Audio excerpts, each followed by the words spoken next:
1990, un corps retrouvé au bord d'une route aux États-Unis marquera le début d'une affaire au rebondissement très inattendu et surtout effroyable. Je vous préviens, cette enquête est assez dérangeante. J'ai moi-même été surpris à certains moments lors de mes recherches. Cela étant dit, je vous propose de plonger dans les tréfonds de l'horreur et de découvrir l'affaire de celui qui est appelé le tueur au smiley.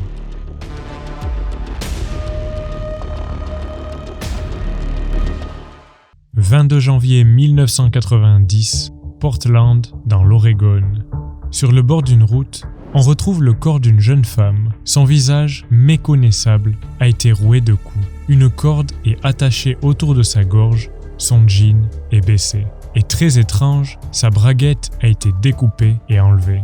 Aucun papier d'identité n'est retrouvé sur elle. Bon, déjà, ça annonce la couleur. Au vu de l'état de son visage, l'identification semble compromise. Un portrait robot est alors diffusé. Rapidement, une femme appelle la police. Celle-ci pense que le corps retrouvé n'est autre que celui de sa fille.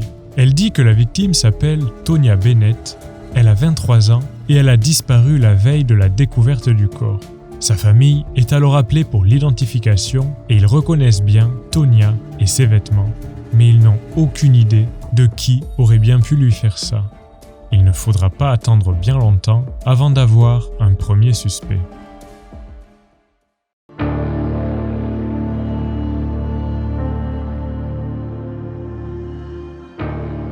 2 semaines après, la police reçoit un appel anonyme. Une dame dit savoir qui a tué cette jeune femme et donne un nom, John Sosnowski. En entrant ce nom dans leur base de données, les enquêteurs découvrent que ce monsieur est connu des services de police pour conduite en état d'ivresse et qu'il est en liberté conditionnelle. Ils contactent donc son agent de probation pour avoir plus d'infos. Ils vont apprendre que cet agent a récemment reçu un appel de la compagne de John Sosnowski, une certaine Laverne Pavlinac. Elle lui aurait alors confié que John avait rencontré Tonya Bennett dans un bar et qu'elle pense qu'il l'a tuée. Les policiers foncent alors au domicile de cette fameuse Laverne Pavlinac pour l'interroger. C'est une dame de 58 ans, très avenante, gentille, qui dit que son compagnon est violent avec elle et que c'est pour ça qu'elle n'a pas directement appelé la police. À la question « Qu'avez-vous fait le soir du 21 janvier ?», elle dira avoir déposé John devant un bar nommé le Gibby's Lounge, puis qu'elle est rentrée. Elle ajoute que John, lui, est rentré vers 2h du matin et qu'elle a trouvé très bizarre qu'il prenne une douche avant de se coucher, ce qu'il ne fait habituellement jamais le soir. Elle a également remarqué qu'il avait des bleus à la cuisse. Avec son accord, les enquêteurs ont pu fouiller chez eux et ont trouvé quelque chose. Une enveloppe destinée à John avec à l'arrière des mots écrits à la main. T. Bennett, good piece, soit en français T. Bennett, bon morceau. Bizarre. John devient alors le suspect numéro 1 et il est interrogé. On lui pose alors la question « Connaissez-vous Tonya Bennett ?» Ce à quoi il répond « Ne pas la connaître et ne pas savoir ce que cette enveloppe faisait chez lui. » Les enquêteurs ont du mal à le croire. Mais faute de preuves, il est relâché. Puis l'enquête patauge. Pavlinac est équipée d'un micro pour soutirer des aveux de John, mais rien. Puis peu de temps après, elle rappelle la police et dit avoir trouvé quelque chose. C'est le jackpot. Elle leur remet un sac à main avec à l'intérieur une braguette de jean découpée. Immédiatement, John est réinterrogé. Et cette fois-ci, il avoue connaître Tonya. Il dit l'avoir vue partir le soir du meurtre avec l'un de ses amis, un certain Chuck, et que c'est d'ailleurs lui qui est revenu le chercher vers 2h du matin. Il rajoute qu'il a remarqué quelque chose de bizarre à ce moment-là. Une femme était allongée à l'arrière de la voiture avec une couverture dessus. Elle ne bougeait pas. Il dira qu'à ce moment-là, il pensait même qu'elle était morte. En entendant ça, les enquêteurs n'en croient pas un mot. Pourquoi ne pas avoir parlé plus tôt ? Pourquoi être si calme dans une telle situation ? On te ramène chez toi, il y a un cadavre sur la banquette arrière et tu te dis juste « ok ». Et surtout, ce Chuck ne semble même pas exister. Quoi qu'il en soit, ils se disent que John est forcément impliqué là-dedans. Le lendemain, les analyses de la braguette de jean sont arrivées. elles ne correspondent pas au jean de Tonya Bennett. Et le sac à main ne lui appartient pas non plus. Madame Laverne aurait donc menti. Elle est alors interrogée à nouveau et avoue avoir fabriqué ces fausses preuves pour, dit-elle, accélérer le travail de la police et faire emprisonner son compagnon violent dont elle sait qu'il a tué Tonya. Elle leur livre alors une toute autre version de l'histoire. Ce soir-là, John m'a appelé. Il était paniqué et m'a demandé de venir sur le parking du bar avec un grand drap ou quelque chose de similaire. J'ai alors pris le rideau de la douche et je l'ai rejoint. Une fois sur place, j'ai vu cette femme allongée par terre, au pied de John. Je lui ai alors demandé ce qu'elle avait. Il a répondu « Elle est morte ». Il a enroulé la femme dans le rideau de douche et on est monté dans la voiture avec le corps dans le coffre. Je l'ai supplié d'aller à l'hôpital. Mais John m'a menacé de me tuer, moi et ma famille, si je n'obéissais pas. J'ai alors conduit. Puis il m'a fait m'arrêter et il a déposé le corps dans une forêt au bord de la route. Les enquêteurs commençaient à comprendre pourquoi cette pauvre dame avait agi comme ça. Ils ont alors demandé à Laverne de les amener à l'endroit exact où John avait abandonné le corps. Bien sûr, eux le connaissaient et attendaient de voir si elle allait pouvoir valider sa version. Elle s'est alors arrêtée au bord de la route et a pointé un endroit. C'est l'endroit exact où le corps a été retrouvé. Pour les enquêteurs, elle dit la vérité. John est alors arrêté pour meurtre. Mais bizarre, le rideau de douche n'a jamais été retrouvé et aucune trace de Tonya Bennett n'est présente dans la voiture. 5 jours plus tard, Madame Laverne rappelle. Elle veut compléter sa déposition. Elle va alors livrer une toute autre histoire, bien plus sombre. Je l'ai rejoint au bar. Il était avec cette jeune femme, Tonya Bennett, bien vivante. Ils sont tous les deux montés à l'arrière de la voiture. C'est moi qui conduisais. Puis à un moment, il a proposé à la jeune femme de coucher avec lui, ce qu'elle a accepté. Je me suis sentie dépassée et totalement impuissante face à cette situation. Je me suis juste contenté de conduire. J'ai roulé comme ça, jusqu'au parking de Vista House. John et Tonya sont sortis faire leurs affaires. Puis il est revenu seul, chercher une corde et m'a forcé à le rejoindre. Une fois devant Tonya, qui avait l'air d'être amusée par la situation, il voulait que j'étrangle la jeune femme pendant qu'il la... Je ne pouvais pas regarder, j'ai fermé les yeux. Il me criait de serrer plus fort. Quand j'ai réouvert les yeux, elle était morte. Après de tels aveux, les enquêteurs ne savent pas trop quoi en penser. Et c'est bien normal. Cette dame change son histoire tous les 4 matins pour faire accuser son compagnon à tout prix. Et il est difficile de croire qu'une jeune femme se laisse amener et accepte de coucher avec un inconnu qui a 2 fois son âge et qu'elle soit même ravie de se faire étrangler pendant l'acte par la compagne de celui-ci. Cette dame toute gentille semblait s'être retrouvée par hasard dans une situation horrible et surtout être sous l'emprise d'un monstre. C'est très bizarre, mais c'est pourtant ce qu'ont fini par penser les enquêteurs. Suite à ses aveux, elle s'est faite arrêter à son tour pour meurtre. Mais quelques jours avant son procès, elle revient sur sa dernière déposition et reconnaît avoir menti pour échapper à l'emprise de son compagnon alcoolique et violent. Elle dit s'être retrouvée dépassée elle-même par ses mensonges. Mais lors du procès, les enregistrements des aveux de Madame Pavlinac paraissent si vrais que les jurés la déclarent. Attendez, on vient de recevoir une nouvelle information. Sur les murs, dans les toilettes d'un restaurant au Montana, à des centaines de kilomètres du procès, a été découvert des aveux du meurtre de Tonya Bennett, signés d'un smiley. Aveux que j'ai pas trop envie de lire, tellement c'est dérangeant.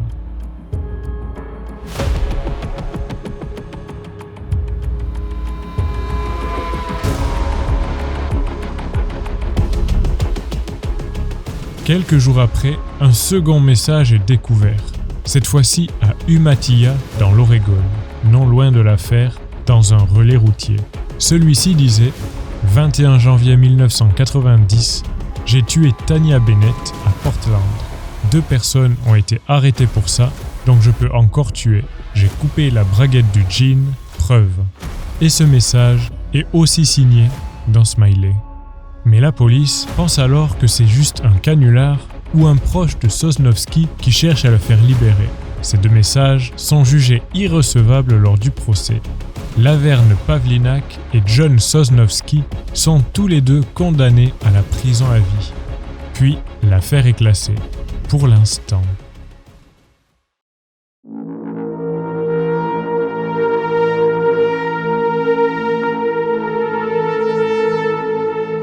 Trois ans plus tard, l'Oregonian, un journal de Portland, reçoit une lettre au contenu plus qu'intrigant. Une confession sur 6 pages, écrite à la main, avec des majuscules un peu partout au milieu des mots et un smiley en guise de signature. Voici le début de la lettre. J'aimerais raconter mon histoire. Je suis une bonne personne, des fois. J'ai toujours voulu être aimé. J'ai commencé quelque chose que je ne sais pas arrêter. Le 20 janvier 1990, j'ai ramené Sonia Bennett chez moi, je l'ai violée et je l'ai très violemment battue. Son visage était complètement brisé, puis je l'ai achevé en appuyant mon poing sur sa gorge. Il décrit ensuite comment il s'est débarrassé du corps et comment tout ça l'a excité. Bref, un vrai taré. Mais pour la police, cette affaire est déjà terminée et cette lettre semble n'apporter aucune preuve. Pour commencer, il s'est trompé sur le prénom de la victime. Il dit aussi qu'il l'a tuée en appuyant son poing sur sa gorge, ce qui est contradictoire avec le rendu médico-légal.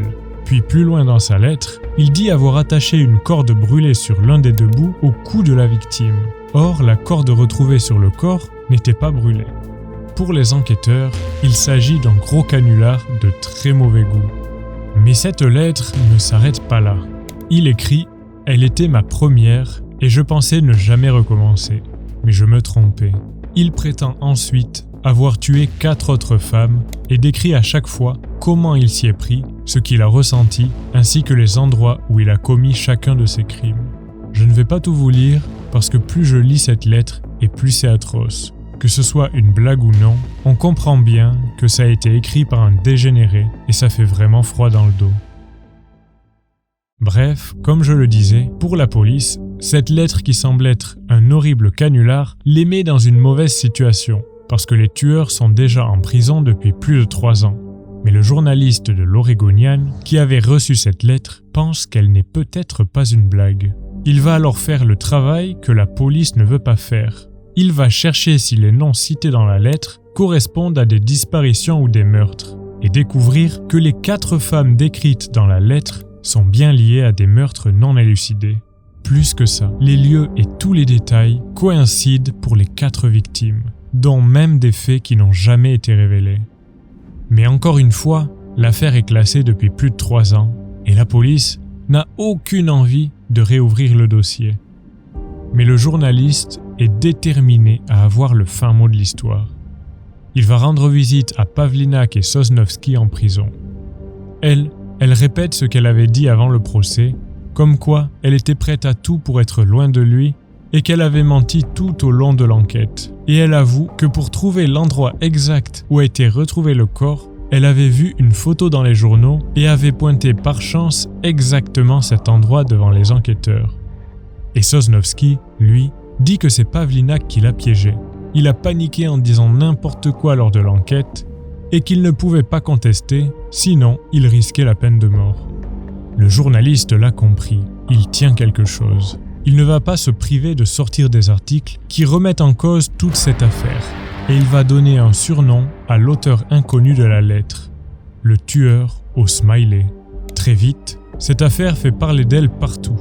Mais encore une fois, la police ne prend pas cette piste au sérieux.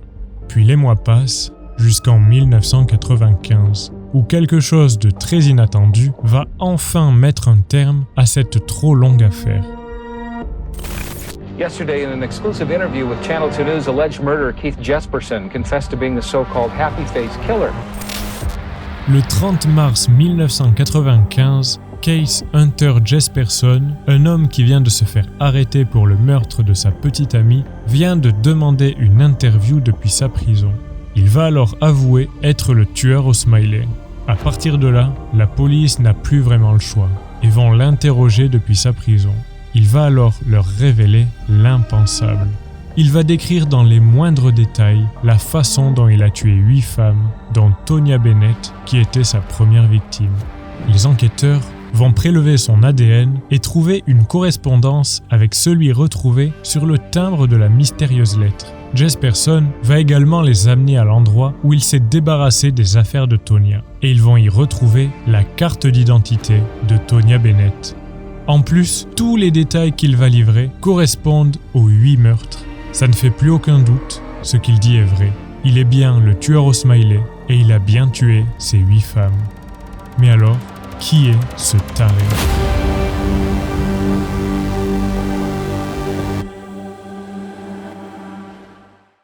Dès son enfance, Case Hunter Jesperson avait vraiment tous les signes du futur tueur en série. Un père alcoolique et violent qui le frappait avec une ceinture, voire même des décharges électriques. Il aurait subi très jeune des attouchements, il était traité comme un paria par ses camarades de classe et même par sa famille. Il était un enfant solitaire qui, déjà à 5 ans, aimait torturer des chats, des chiens et des oiseaux, puis il les étranglait à mort. Il dira même que son père était fier de lui quand il le voyait faire ça. Il était souvent violent avec les autres élèves. À 10 ans, il a essayé de tuer 2 de ses camarades, qui ont été sauvés grâce à l'intervention d'un adulte. Je vous l'avais dit, c'était vraiment très prévisible. Mais malgré tout ça, il arrive à obtenir son diplôme secondaire et à 20 ans, il se marie et aura 3 enfants. Il devient chauffeur de camion. Après 14 ans de mariage, sa femme découvre qu'il a des liaisons et décide de partir avec les enfants vivre chez ses parents à 300 km. En 1990, il commence sa folie meurtrière avec sa première victime, Tonya Bennett, et en voyant que 2 innocents lui volent la vedette, il écrira les 2 messages sur les murs lors du procès. Il tuera ensuite 6 autres femmes qui ont malheureusement croisé son chemin par hasard sans jamais être suspectées. Puis en 1995, il tue sa compagne, qui sera sa dernière victime. C'est la première fois qu'il tuait une femme ayant un lien direct avec lui, et il sera très vite soupçonné par la police. Jesperson comprend que c'est une question de temps avant qu'il se fasse attraper. Il finira par se rendre de lui-même à la police le 30 mars 1995 et avouera seulement son dernier meurtre. Il sera ensuite interviewé depuis sa prison et avouera sa véritable identité. Face aux policiers, il va expliquer en détail chaque meurtre, en commençant par son tout premier, celui de Tonya Bennett. Et ce qu'il avouera sur ses 8 victimes est vraiment choquant.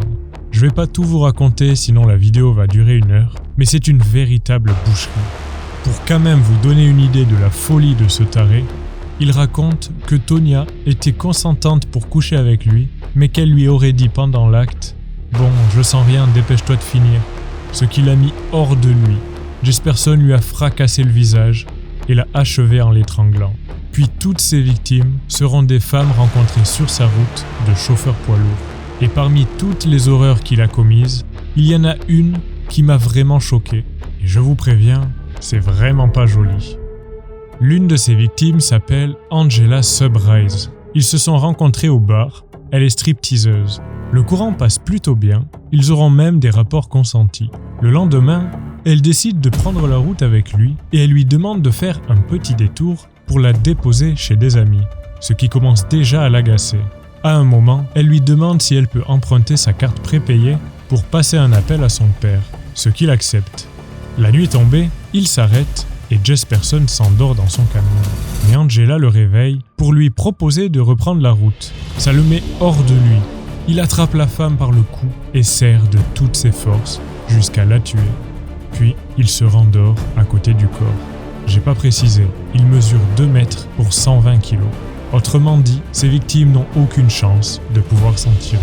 Le lendemain, il réfléchit à un moyen de rendre le corps impossible à identifier, pour ne pas qu'on puisse remonter jusqu'à lui, puisque cette femme a utilisé sa carte prépayée qui est nominative.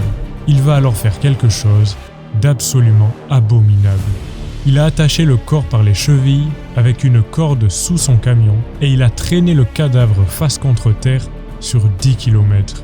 Je ne sais pas par quel miracle personne n'a rien vu, mais pourtant, cette version colle parfaitement avec l'état dans lequel le corps a été retrouvé. J'avais prévenu, c'est une véritable boucherie. Pendant son procès, avec un grand sourire, il se vantera d'avoir tué en tout 160 femmes, mais il n'y a aucune preuve de ça. Pour être sûr qu'il ne puisse jamais sortir de prison, il sera condamné à 4 peines d'emprisonnement à vie. aujourd'hui, il est toujours en train de pourrir en prison. Voilà pour l'histoire du tueur au smiley. Ce qui est vraiment tragique dans cette affaire, c'est que si Laverne Pavlinac n'avait pas entravé l'enquête, peut-être que le vrai tueur aurait fini par être retrouvé, et ainsi on aurait peut-être évité les meurtres suivants. Mais bon, vu comment la police a fermé les yeux sur beaucoup d'éléments de l'enquête et se sont contentés d'un simple aveu d'une menteuse, c'est pas si sûr. Si vous voulez en savoir plus, il existe la série documentaire sur Netflix Catching Killers, dont 2 épisodes sont dédiés à cette affaire, dans laquelle les enquêteurs de l'époque reviennent sur toute cette histoire. J'espère que cette vidéo vous a plu et je vous dis à très bientôt pour une prochaine histoire.